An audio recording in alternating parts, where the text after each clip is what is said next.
أنا جوات كهف مظلم وجنب المكان الوحيد اللي فيه ضوء. موضوع رجعتي للشرطة أنا سكرته من زمان. مريض.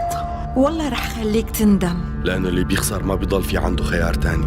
بسبب جلال أنا نزليت وانحطيت بالسجن. هالقصة رح تنتهي اليوم وما حدا يحاول ينصحني أبداً. وهي أول مرة بكره فيها حالي. وجاي تقولي لي هلأ بدنا نساعدك ونطالعك؟ كل شي بحبه وكل اللي بيريحني وبيواسيني عم بيروح مني وأخسر. جلال هو الإنسان اللي دمر لي حياتي. شو جاهزين؟ أبوك كان سبب تعاستنا بهالحياة، شو نسيت؟ ما بقدر، أنا صرت هيك بكفي.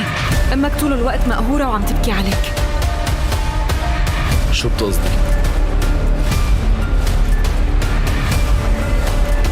هالشغلة خطيرة.